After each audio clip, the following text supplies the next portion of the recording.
Hello बच्चों, good morning everyone, how are you? I am good here and tell me about yourself. आप कैसे हैं? प्यारे बच्चों, आज हम केमिस्ट्री वाला 2.0 में लेकर आए हैं आपके लिए फिनोल्स। ओके प्यारे बच्चों, फिनोल्स की कुछ प्रॉपर्टीज आज हमें यहाँ पर शॉर्ट लिस्टेड करके पढ़ लेनी है और फिनोल के बारे में जान लेना है कि सबसे पहले तो आप ये पता कर लें कि फिनोल बेसिकली है क्या। What is phenol? C6H5OH, this is phenol प्यारे बच्चों। और हमें जो भी बातें करनी है फिनोल्स के बारे में हम आपको बता देना चाहते हैं कि फिनोल्स इलेक्ट्रोफिलिक सब्स्टिट्यूशन रिएक्शन देते हैं, फिनोल्स न्यूक्लियोफिलिक सब्स्टिट्यूशन रिएक्शन नहीं देते। फिनोल्स न्यूक्लियोफिलिक सब्स्टिट्यूशन रिएक्शन तब देंगे जब ये न्यूक्लियोफाइल यहां से सब्स्टिट्यूट हो जाएगा, तभी तो। लेकिन फिनोल यहां से अपने इस न्यूक्लियोफाइल को सब्स्टिट्यूट नहीं होने देगा। क्यों नहीं होने देगा, इसके बारे में हम लोग आज चर्चा करने वाले हैं, बात करने वाले हैं। फिनोल्स मोस्टली केमिकल रिएक्शन जो देता है वो इलेक्ट्रोफिलिक सब्स्टिट्यूशन रिएक्शन देता है। इसके साथ साथ फिनोल्स ऑक्सीडेशन भी कर देता है, इसके साथ साथ फिनोल रिडक्शन भी कर देता है, और भी बहुत सारी प्रोसेसेस हैं। लेकिन सबसे पहले हम क्या करेंगे, बात करेंगे फिनोल्स की इलेक्ट्रोफिलिक सब्स्टिट्यूशन रिएक्शन के बारे में। फिनोल्स इलेक्ट्रोफिलिक सब्स्टिट्यूशन रिएक्शन कैसे देते हैं, आइए इसके बारे में चर्चा करेंगे बड़े अच्छे तरीके से। फिनोल्स देते हैं आपका हैलोजिनेशन। आपको ध्यान होगा इलेक्ट्रोफिलिक सब्स्टिट्यूशन रिएक्शन जो है वो आपकी कितनी है, बेसिकली 4 है। जैसे हैलोजिनेशन है, जैसे सल्फोनेशन है, जैसे ट्रिपल क्राफ्ट एल्काइलेशन या एसाइलेशन है, और जैसे नाइट्रेशन है। 4 टॉपिक आपके इलेक्ट्रोफिलिक सब्स्टिट्यूशन रिएक्शन है और फिनोल में से वो 4 के 4 इलेक्ट्रोफिलिक सब्स्टिट्यूशन रिएक्शन देता है। उनमें से आपका हैलोजिनेशन भी है, उनमें से आपका ट्रिपल क्राफ्ट एल्काइलेशन एसाइलेशन दोनों आ जाती है, उसी में आपका नाइट्रेशन भी है, उसी में आपका सल्फोनेशन भी है। तो प्यारे बच्चों, हैलोजिनेशन जब करता है फिनोल तो सबसे पहले हम बात करेंगे फिनोल के हैलोजिनेशन पर। और फिनोल जो हैलोजिनेशन देता है वो 2 तरह से देता है प्यारे बच्चों, आइए उसके बारे में बात कर लेते हैं। पहले नंबर पर जब फिनोल को आप एक्वस ब्रोमीन से रिएक्शन कराओगे, ब्रोमीन क्या चेक कर लेना क्या ये हैलोजन है? Yes of course, why not. Fluorine, chlorine, bromine, iodine ये सब हैलोजन्स है। तो प्यारे बच्चों, आपका एक्वस Br है मतलब ब्रोमीन वाटर, एक्सिस अमाउंट में ब्रोमीन वाटर आपको लेना है, यानी कि 3 मॉलिक्यूल्स आपको यहां पर ब्रोमीन के ले रहे हैं। और अब देखते हैं यहां पर क्या बनता है। प्यारे बच्चों, फिनोल जब रिएक्शन करता है तो फिनोल आपका फिनोल ही रहेगा, क्योंकि OH तो वहां से हटने वाला है नहीं, नहीं हटेगा। अब इसके बाद में आपको देखना है अभी क्या होना है। एक्वस आपने Br लिया है तो Br के इलेक्ट्रोफाइल्स से दूसरे इलेक्ट्रोफाइल्स को सब्स्टिट्यूट करने का काम करेंगे। यहां पर H प्लस इलेक्ट्रोफाइल्स को सब्स्टिट्यूट करेंगे, यहां पर भी Br आएगा, यहां पर भी Br आएगा बच्चों। जब आप इसका इक्वेशन लिखने के लिए जाओगे तो पोजीशन नंबर 1 है, ये नंबर 2 है, ये नंबर 3 है, ये नंबर 4 है, ये नंबर 5 और ये नंबर 6 है। जब आप इसका नाम लिखने के लिए जाओगे तो बच्चों क्या बनेगा, ये बनेगा 2 4 6। 2 पर, 4 पर और 6 पर 3 टाइम्स कौन है? ट्राई आ गया, 2 4 6 ट्राई। कौन है ये? कौन है ये? 2 पर, 4 पर, 6 पर ब्रोमो है ये ब्रोमो है। ये लीजिए 2 4 6 ट्राई ब्रोमो, और फिनोल तो ये पहले से ही है प्यारे बच्चों, ये बन गया 2 4 6 ट्राई ब्रोमो फिनोल। जैसे ही आपने फिनोल के अंदर ब्रोमीन वाटर को पास किया वैसे ही बन गया 2 4 6 ट्राई ब्रोमो फिनोल, जो कि होता है एक व्हाइट कलर का प्रेसिपिटेट प्यारे बच्चों। ध्यान से समझिए आप इस बात को।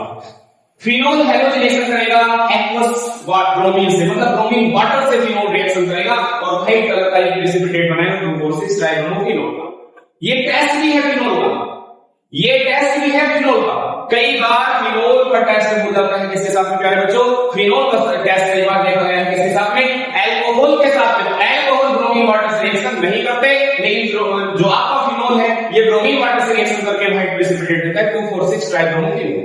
नेक्स्ट आगे चलते हैं। फिनोल की रिएक्शन अभी हैलोजिनेशन ही आपको कराना है, लेकिन इस बार रिएक्शन तो ब्रोमीन ही करेगा। जी हाँ, रिएक्शन तो ब्रोमीन ही करेगा, रेडिश ब्राउन कलर का लिक्विड होता है। लेकिन इस बार क्या है बच्चों, प्रेजेंस में आप रखोगे CH2 को, कार्बन डाइसल्फाइड को आपको यहां पर प्रेजेंस में रखना है। अब देखते हैं कि क्या बनने वाला है। जैसे ही फिनोल की रिएक्शन हम ब्रोमीन से कराते हैं CH2 की प्रेजेंस में, अब देखिएगा ये बनेगा क्या है बच्चों, फिनोल। फिनोल तो ये है, Br यहां पर लगेगा। जब इसका नेम आप लिखोगे आईयूपीएसी में तो बनेगा 2 ब्रोमो फिनोल।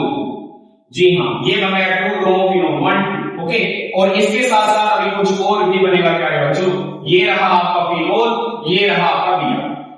इस बार ये क्या बन गया, ये बन गया आपका 1 2 3 4, ये बना आपका 4 ब्रोमो फिनोल, ये बन गया 4 ब्रोमो फिनोल। जिसको आप कॉमन नेम के हिसाब से लिख सकते हो ऑर्थोब्रोमोफिनोल और पैराब्रोमोफिनोल, ये एक मिक्सचर बनेगा। When bromine water is passed through a phenol solution and carbon disulfide is also added to this solution. अगर कार्बन डाइसल्फाइड को आप प्रेजेंस में लेकर आते हो तब आपको एक मिक्सचर बनेगा ऑर्थोब्रोमोफिनोल का और पैराब्रोमोफिनोल का, जो कि होता है परसेंटेज में 20%, ये मिक्सचर है और ये बनेगा आपका 80%। ये मेजर है, ये माइनर है। Para derivatives always in major form, why? Because they are symmetric in nature, क्योंकि para molecules are symmetric in nature, that's why phenol जो आपके हैं पैराब्रोमोफिनोल चाहे पैरानाइट्रोफिनोल कुछ भी हो, पैरा वाले डेरिवेटिव्स आपके जाते हैं। ये आपका हैलोजेनेशन था प्यारे बच्चों, इस तरह से आपको रिएक्शन से बदलना होगा। आपका फिनोल अगर ब्रोमीन वाटर से रिएक्शन करता है तो व्हाइट कलर का प्रेसिपिटेट देता है 2,4,6 ट्राइब्रोमोफिनोल का, और अगर ब्रोमीन से रिएक्शन करता है CH2 की प्रेजेंस में तब बनता है आपका मिक्सचर, जिसका मिक्सचर 2-ब्रोमोफिनोल और 4-ब्रोमोफिनोल का मिक्सचर आपको मिल जाता है। नेक्स्ट हम लोग बात करेंगे फिनोल के बारे में, हम हमारी बातें जारी रहेंगी। फिनोल की रिएक्शन आपको ऊपर जाइए नीचे जाइए। इस बार आप फिनोल का कराने वाले हो नाइट्रेशन। आपको याद है जैसे हैलोजेनेशन हैलोजन से हुआ था, उसी तरह से प्यारे बच्चों नाइट्रेशन भी नाइट्रिक एसिड से होगा, नाइट्रिक एसिड से होगा। और मैं यहां रिएक्शन कराने जा रहा हूं कंसंट्रेटेड नाइट्रिक एसिड से। प्रेजेंस में है कंसंट्रेटेड H2SO4। ध्यान से समझिएगा इस रिएक्शन को मैं क्या कहना चाह रहा हूं प्यारे बच्चों, ध्यान से बिल्कुल एकदम। क्या है ये? कंसंट्रेटेड नाइट्रिक एसिड है और कंसंट्रेटेड H2SO4 की प्रेजेंस है। ऊपर की प्रेजेंस तो कंसंट्रेटेड H2SO4 की ही है, लेकिन मैंने इस बार लिया है डाइल्यूट HNO3, नाइट्रिक एसिड का डाइल्यूट सॉल्यूशन लिया है। नीचे वाले रिएक्शन में अगर आप देखोगे तो कंसंट्रेशन कंसंट्रेटेड HNO3 लिया गया है, ऊपर देखोगे तो डाइल्यूट HNO3 लिया गया है। वहां पर भी कंसंट्रेटेड H2SO4 अवेलेबल है, यहां पर भी कंसंट्रेटेड H2SO4 अवेलेबल है। एंड मोस्टली नाइट्रेशंस, चाहे वो फिनोल का हो, चाहे वो क्लोरोबेंजीन का हो, चाहे माइनोसोल का हो, नाइट्रेशन किसी का भी हो कंसंट्रेटेड H2SO4 की प्रेजेंस में किया है।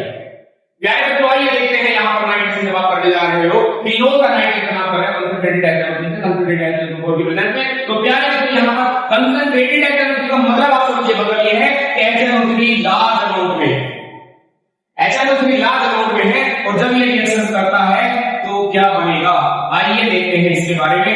ये रहा फिनोल, ये रहा NO2, ये रहा NO2 और ये भी रहा NO2, क्योंकि NO2 एक इलेक्ट्रोफाइल है और एक इलेक्ट्रोफाइल दूसरे इलेक्ट्रोफाइल H+ को यहां से सब्स्टिट्यूट कर रहा है। That's why reaction electrophilic substitution reaction है। और जब 3 निकल गया तो यहां से -3 H2O हो जाएगा। ये भी यही बनता है, यहां पर भी -3 HBr हुआ था और यहां पर हुआ था ओनली HBr। आप जानते हैं इसका नाम क्या बनेगा? जब आप इसका नाम लिख जाओगे तो बनेगा 2,4,6 ट्राई नाइट्रोफिनोल। आपको पता है आप इसको और क्या कहते हो? आप इसको कहते हो पिट्रिक एसिड। ये बन गया पिट्रिक एसिड प्यारे बच्चों। क्या आपको पता है ये TNP भी है? TNP try nitrophenol. जब फिनोल की केमिकल रिएक्शन है तो कंसंट्रेटेड HNO3 होगी, कंसंट्रेटेड H2SO4 की प्रेजेंस में तो बनेगा ट्राई नाइट्रोफिनोल, 2,4,6 ट्राई नाइट्रोफिनोल, जिसे आप पिट्रिक एसिड कहते हो, जो कि तगड़ा एक्सप्लोसिव है, बहुत तगड़ा एक्सप्लोसिव है। TNP picric acid, don't forget it. कब बनता है TNP और picric acid? It is formed by the nitration of phenol with concentrated HNO3। Next जब हम ऊपर जाएंगे, डाइल्यूट HNO3 आपका वेट कर रहा है, तो इस सिचुएशन में क्या बनना चाहिए? आइए बात कर लेते हैं। यहां पर ये रहा फिनोल, लग गया NO2 प्लस, इसको देखिए आप, ये रहा फिनोल, ये रहा NO2 और माइनस क्या हो जाना है? यहां पर माइनस हो जाना है H2O। ये बन गया है आपका ऑर्थोनाइट्रोफिनोल और ये बन गया है पैरानाइट्रोफिनोल। प्यारे बच्चों आपको ये समझना होगा, ऑर्थोनाइट्रोफिनोल पैरानाइट्रोफिनोल ये भी एक मिक्सचर दे रहा है। कब? जब डाइल्यूट HNO3 से रिएक्शन हो रही है तब, कंसंट्रेटेड H2SO4 की प्रेजेंस में। तो मैंने आपको अभी सिर्फ हैलोजेनेशन और नाइट्रेशन कंप्लीट कराया है, और नाइट्रेशन भी अभी पूरा नहीं हुआ है, क्योंकि एनसीईआरटी में क्वेश्चन सीधे सीधे लिखा हुआ है why separate mixture of orthonitrophenol and paranitrophenol, क्योंकि ऑर्थोनाइट्रोफिनोल और पैरानाइट्रोफिनोल तो एक ही कंटेनिंग वेसल में है, एक ही रिएक्शन वेसल में प्रेजेंट है, दोनों ही ऑर्थोनाइट्रोफिनोल भी और पैरानाइट्रोफिनोल। ऑर्थोनाइट्रोफिनोल और पैरानाइट्रोफिनोल के मिक्सचर को जब हम सेपरेट करते हैं, जब इनको दोनों को अलग करते हैं तो वगैरह भाई सेपरेटिंग के मिक्सचर हो orthonitrophenol and paranitrophenol, then which one will be more steam volatile and why? कौन सा इनमें से स्टीम वाइज वोलेटाइल होगा? क्यों? तो प्यारे बच्चों स्टीम वोलेटाइल ये होगा ऑर्थोनाइट्रोफिनोल। किस लिए होगा? क्योंकि इसके पास में वीक इंट्रामोलिक्यूलर हाइड्रोजन बॉन्डिंग है, वीक इंट्रामोलिक्यूलर हाइड्रोजन बॉन्डिंग है। जबकि आप दूसरे की तरफ जाओगे तो यहां पर स्ट्रॉन्ग इंटरमोलिक्यूलर हाइड्रोजन बॉन्डिंग यहां पर बन जाती है। समझ रहे हैं आप क्या बच्चों? Strong intermolecular hydrogen bonding. Steam volatile कौन ज्यादा है? तो ऑर्थोनाइट्रोफिनोल इज मोर स्टीम वोलेटाइल। वजह क्या है प्यारे बच्चों? इसके पीछे की वजह ये है कि ऑर्थोनाइट्रोफिनोल के पास में इंट्रामोलिक्यूलर हाइड्रोजन बॉन्डिंग होती है जो कि वीक होती है। और इंट्रामोलिक्यूलर हाइड्रोजन बॉन्डिंग इसके बारे में हम लोग पिछले अपने लेक्चर में बात कर चुके हैं कि intramolecular hydrogen bonding is a type of hydrogen bonding which is take place between the atoms of the similar molecule. एक ही मॉलिक्यूल के एटम के बीच में वो वाली बॉन्डिंग हो जाती है। ठीक है, ये मॉलिक्यूल है, इसमें ना बॉन्डिंग हो जाएगी, ये वीक होती है। जबकि intermolecular hydrogen bonding is available here bye because of ये दोनों के दोनों काफी दूर है, तो इसलिए यहां पर एक और मॉलिक्यूल ऐड होगा और पैरानाइट्रोफिनोल का एक और मॉलिक्यूल आएगा। इसका ऑक्सीजन और पैरानाइट्रोफिनोल का हाइड्रोजन, जो ये वाला हाइड्रोजन है, ये आपस में जुड़ेंगे तब जाकर के ये बॉन्डिंग होती है और ये स्ट्रॉन्ग होती है। तो प्यारे बच्चों ये स्टीम वोलेटाइल नहीं है, स्टीम वोलेटाइल ये वाला है जिससे ये वोलेटाइल होता है। समझ में आ गया आपको? तो मैंने अभी आपको पढ़ाया क्या पढ़ाया बच्चों? मैंने अभी आपको पढ़ाया है इलेक्ट्रॉनिक सब्स्टिट्यूशन रिएक्शन में से पढ़ाया मैंने आपको नाइट्रेशन और दूसरा पढ़ा है हैलोजेनेशन। अगर आप ब्रोमीन वाटर की रिएक्शन कराते हो तो आपको क्या मिलेगा? प्रेसिपिटेट मिलेगा 2,4,6 ट्राइब्रोमोफिनोल का। और जब आप CH2 की प्रेजेंस में कराओगे ब्रोमीन से तब रिएक्शन क्या मिलेगा आपको? ऑर्थोनाइट्रोफिनोल पैरानाइट्रोफिनोल। प्यारे बच्चों समझ में आया आपके? ये था आपका अभी तक क्या? अभी तक मैंने आपको दो टॉपिक आपके कराए इलेक्ट्रोफिलिक सब्स्टिट्यूशन रिएक्शन में। एक बड़ा ही आपका टॉपिक आता है फ्रीडेल-क्राफ्ट रिएक्शन। समझ रहे हैं आप? और फ्रीडेल-क्राफ्ट रिएक्शन जो होती है वो हमेशा एनहाइड्रस AlCl3 की प्रेजेंस में होती है। एनहाइड्रस AlCl3 की प्रेजेंस में होती है। एनहाइड्रस एल्यूमिनियम क्लोराइड की प्रेजेंस में रिएक्शन होती है प्यारे बच्चों। और आप यहां पर रिएक्शन करा फ्रीडेल-क्राफ्ट और एल्काइलेशन अगर आपको करानी है तो आप CH3Cl से कराइए।